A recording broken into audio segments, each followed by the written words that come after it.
τούρτα παγωτό ωραίο από την κουζίνα Τζίας.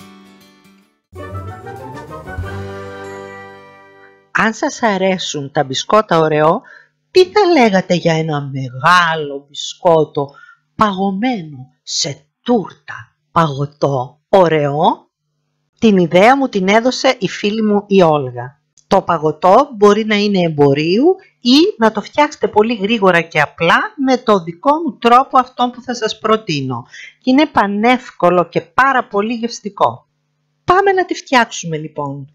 Για το παγωτό θα χρειαστούμε 300 ml φυτική κρέμα, 200 ml κρέμα γάλακτος, ένα κουτί ζαχαρούχο γάλα, ένα γιαουρτάκι στραγγιστό 200 γραμμαρίων και ένα κουταλάκι βανίλια. Χτυπάμε πρώτα την κρέμα να φρατέψει σε δυνατή ταχύτητα.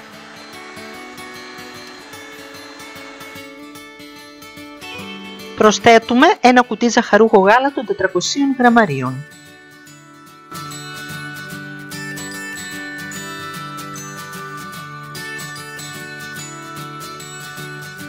Ένα κουταλάκι υγρή βανίλια και το στραγγιστό γιαουρτάκι.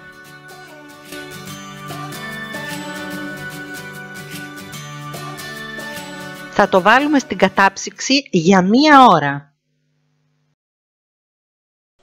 Για τη βάση θα χτυπήσουμε στο μπλέντερ 2 πακέτα μπισκότα ωραίο.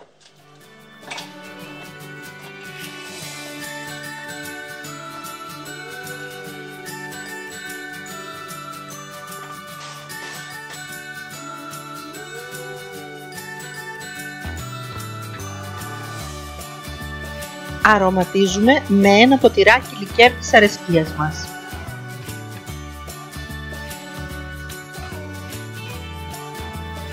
Και στρώνουμε τη βάση σε ένα ταψάκι δαχτυλίδι.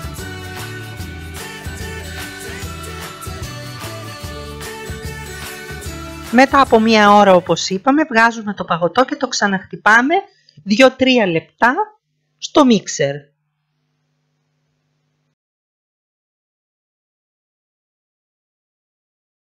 Το προσθέτουμε στο ταψάκι μας πάνω από τη βάση.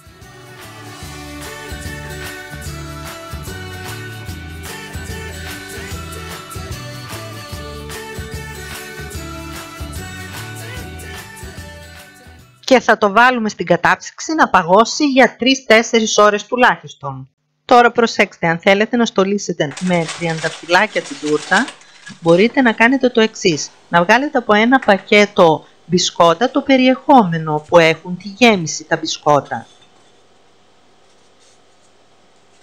Και να τη χτυπήσετε μαζί με 100 ml φυτική κρέμα και να γίνει μια κρέμα βουτύρου.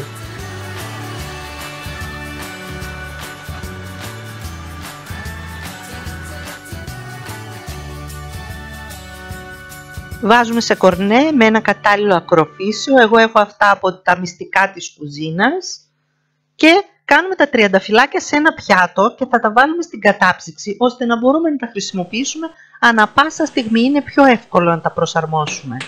Παίρνουμε τώρα το παγωτό από την κατάψυξη και βάζουμε 1,5 πακέτο τριμμένο μπισκότο ωραίο, όπως κάναμε με τη βάση. Βέβαια μπορείτε από πάνω να βάλετε τα μπισκότα ή ολόκληρα ή και σπασμένα σαν μοσαϊκό. Εγώ επέλεξα αυτόν τον τρόπο για να μοιάζει ακριβώς με ένα μεγάλο μπισκότο. Εσείς κάνετε ό,τι σας είναι πιο εύκολο. Και βάζουμε επάνω τα τριανταφυλλάκια τα οποία έχουμε παγώσει στην κατάψυξη. Μπορείτε αυτά να τα χρησιμοποιήσετε ανά πάσα στιγμή, να έχετε έτσι στην άκρη και να τα βάλετε σε κάθε τούρτα. Και καλή απόλαυση!